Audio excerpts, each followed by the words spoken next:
Estás escuchando No Dice Autor, Conócete a ti mismo, programa cultural de análisis, debate y opinión.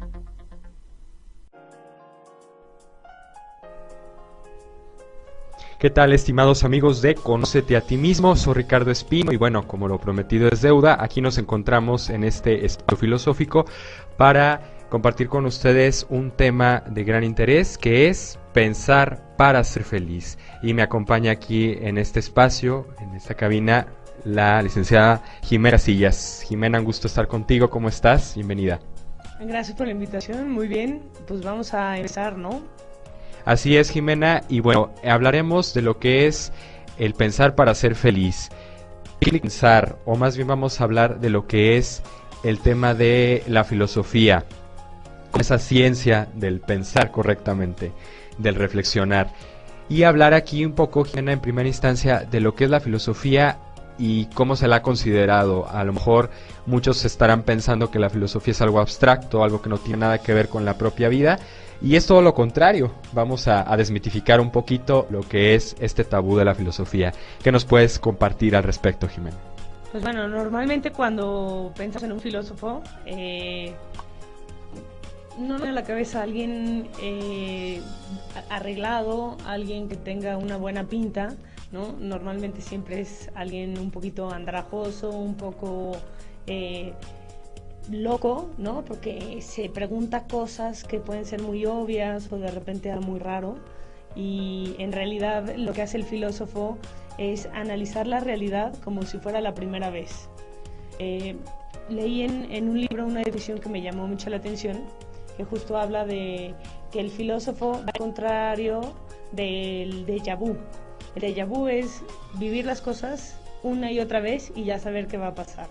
En cambio, el filósofo hace un budellá. Lo que hace es que se vive las cosas de siempre y las ve como si fuera la primera vez. O sea, no se adelanta, no se anticipa, sino más bien se asombra lo que ya hay.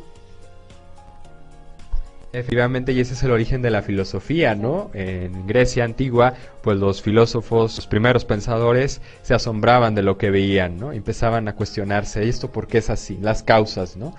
Yo creo que es importante no perder este ingrediente esencial, esta característica de la filosofía como tal, que es la capacidad de admirarnos de lo que vemos, de lo que escuchamos, de lo que está a nuestro alrededor. Y es algo muy característico precisamente de los niños, ¿verdad, Jimena? Es algo que ellos nos enseñan un día y otro día y todo el tiempo. Bueno, parte también de esta idea es que el filósofo tampoco es como que se hace como el niño, ¿no? No se emociona, sino que más bien el conocimiento es una reacción. Entonces tiene que haber una respuesta. Eso es lo que es espontáneo. Entonces cuando nosotros reaccionamos ante las cosas, es cuando realmente aprendemos, o sea, somos capaces de entrar en contacto con la realidad y entonces decidimos conocerla. Es como un niño porque sí te asombra, pero hay un segundo asombro, hay una segunda admiración, como diría Aristóteles. Esta segunda admiración ya es una admiración que se pregunta, que indaga, no solamente reacciona ante lo que hay, sino que ya busca un compromiso.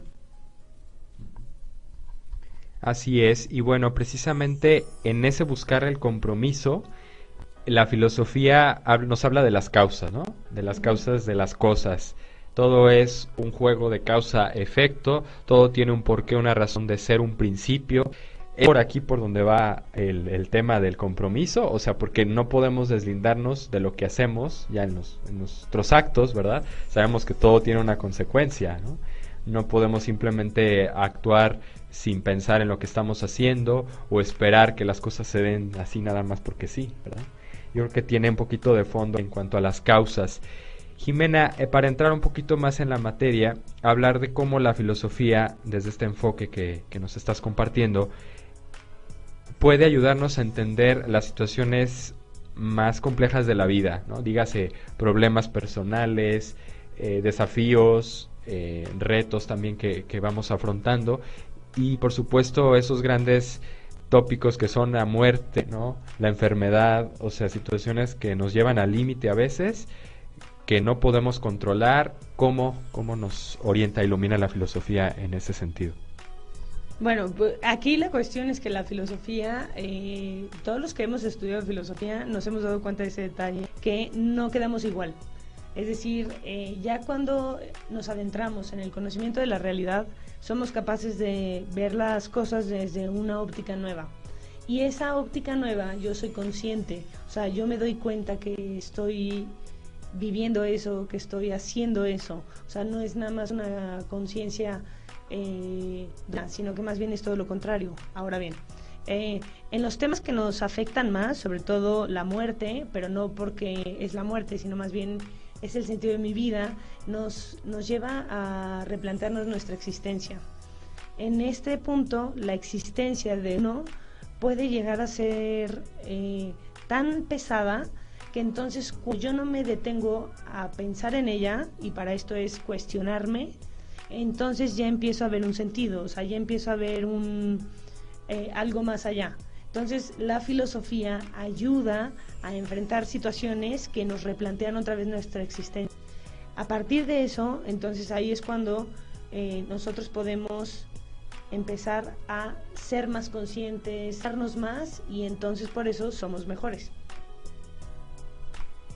Entonces parte de una conciencia, ¿no? Que es reconocerme como un ser diferente a un objeto, a lo que es la realidad, a mi entorno, como alguien independiente, disculpen aquí el error de sonido, y ser plenamente señor de mi vida, ¿no? De mí mismo, de mis circunstancias, no esperar a que las circunstancias o las situaciones me lleven, ¿no?, a la deriva, estar como a merced de lo que me pasa, sino yo tomar rol, ¿no?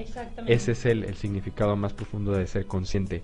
Entonces aquí la filosofía nos ayuda a hacer como un alto, ¿no, Jimena? Preguntarnos, a ver, ante esta situación, ¿qué decisiones tomar? ¿Qué me está diciendo? ¿Cuál es el sentido de lo que estoy viviendo? ¿Para qué me puede servir esta situación? Yo creo que aquí también nos podemos preguntar, ¿no? Y la filosofía nos da respuestas. Exacto, la cuestión de la filosofía como una respuesta, a ver, la filosofía no te dice cómo vivir, sino más bien depende de ti. Ninguna ciencia te puede decir cómo vivir. La filosofía, igual que cualquier otra ciencia, te puede un camino, o sea, te puede dar un sentido y te puede ayudar a vivir plenamente tu vida. Pero no se trata de que, filosofía, entonces ya soy feliz. No, pero sí te ayuda a ser más consciente y sí te puedes ayudar por medio de esto. O sea, lo normal es que no pensamos que un filósofo nos pueda ayudar para ser mejor persona, cuando en realidad sí. Quienes se ponen en contacto con un filósofo son capaces de ver la vida con más sentido, aprenden técnica, poder salir adelante. No solamente se queda en una cuestión meramente reactiva, sino que más bien ya tú te das qué es lo que está pasando, cómo te enfrentas al mundo, cómo vas a responder ante eso que está pasando. Entonces la filosofía permite darte con eso y entonces, pues de cierta manera, controlar tu futuro. Efectivamente, nos hace tomar las riendas de nuestras vidas, de nuestros destinos. Y ante estos enigmas que pueden ser, como decíamos, Jimena, los problemas ya más complejos como enfermedad, como la pérdida de un ser querido, ¿no?, los duelos famosos, o también la muerte misma, cuando nos llega así de repente, porque es avisar, cómo la filosofía nos ayuda. No es tanto el hecho de meternos en cuestiones ahí muy profundas, ¿no?, de decir, no, pues es que la muerte tiene un sentido trascendental o no termina todo ahí. No son cuestiones frías, ¿verdad? O sea, que digamos, están ahí, sabemos que son razones que nos pueden ayudar a seguir adelante, pero en el momento de la crisis, en el momento que tenemos que afrontar el duelo, pérdida o la enfermedad, ¿no?, el dolor, es justo lo que tú comentas, poder valernos de esta conciencia de dónde yo aquí y ahora y qué quiero. Puedo utilizar esta circunstancia para crecer, ¿no?, para ser mejor. Yo creo que aquí es donde está el clave de la filosofía. Exacto. La cuestión de la filosofía nos permite realista. Al parecer hoy día quien es más realista es el filósofo, ¿no?, que tiene la fama de estar en las nubes. Entonces, cuando yo soy realista, o sea, todo el tiempo estoy contrastándome y comprobando que las cosas sí sean reales, entonces vida muchísimo más simple, no me complico con ideologías, no me complico con ideas que no son. Más bien puedo dirigir mi vida y entonces te permite llevar a más y llevar más sentido a lo que tú ya tienes. Entonces enriqueces la experiencia, no la cambias, no la modificas, no es un genio de la lámpara mágica, sino todo lo contrario, permite ser mejor porque me doy cuenta qué es lo que pasa y al mismo tiempo me doy cuenta qué es lo que me pasa y así puedo actuar de la mejor manera posible.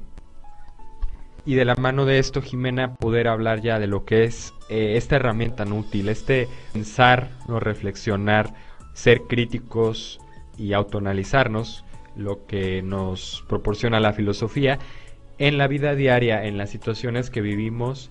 Se habla mucho de la famosa inteligencia emocional hoy en día, ¿no? De que controla lo que sientes, no dejes que te avasalle, que te haga a veces sacar tu peor versión, ¿no? O explotar, sino mide las consecuencias, respira profundo, etcétera. Creo que más una inteligencia emocional, que en sí no es que la haya, ¿no? Porque la inteligencia es una facultad del hombre espiritual que todos la tenemos, no es que se le agregue una inteligencia a los sentidos, sino más bien es vivir con conciencia, con autocrítica y sentido lo que vivimos, ¿no? Las emociones las que atravesamos o que nos sacuden a veces. Entonces, que en línea de esto que está tan en moda hoy o en boga de la inteligencia emocional, ¿cómo nos ayuda la filosofía, Jimena? ¿Cómo poder vivir en nuestro día a día como lo hacían los grandes filósofos de la antigüedad, ¿no? Siempre preguntándose si lo que están haciendo es lo correcto, es lo mejor, es lo más conveniente, es lo más sano? Bueno, pues parte uno, el problema es que los filósofos de la antigüedad se preguntaban, pero no necesariamente era suficiente para hacer bien, ¿no? O sea, hay muchas historias muy malas o muy irracionales acerca de los filósofos, sino que más bien es la inteligencia emocional. No es que las emociones tengan inteligencia, sino más bien es aplicar la inteligencia en las cuestiones prácticas, es decir, que la inteligencia opere en todo, no simplemente ser pasivo, pasa, sino más bien activo, o sea, actuar conforme a. Parte de la inteligencia emocional que nos puede parecer un poco más compleja, a ojos de la filosofía, es reconocer lo que pasa y qué puedo hacer. O sea, depende mucho de la actitud que yo tenga enfrente de todas estas cosas, tanto adversas como, por ejemplo, como dice Nietzsche, quien tiene un porqué para vivir aguanta cualquier cómo. ¿Qué quiere decir esto? O sea, si yo tengo un porqué, no importa qué me pase enfrente, no importa qué es lo que suceda, yo sé a dónde dirigirme.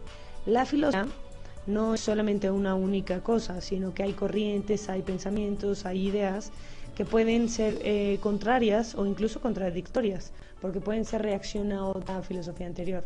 Aquí la cuestión es que yo escoja una, sé por qué, y comprometerme con ella, o sea, realmente sacar adelante las cosas, porque esa línea de pensamiento, esa idea o esa filosofía me viene bien a mi situación actual. ¿Quiere decir que te tienes que casar con una sola corriente filosófica? No. ¿Por qué? Porque cada corriente filosófica ha atendido diferentes del hombre, de situaciones particulares. En esta situación particular me puede ayudar dicha corriente filosófica. No necesariamente es la única. De hecho, uno de los errores es que yo me baso en un solo filósofo para resolver todos los problemas de mi vida. O sea, estás escuchando No Dice Autor, Conócete a ti mismo. Programa cultural de análisis, debate y opinión.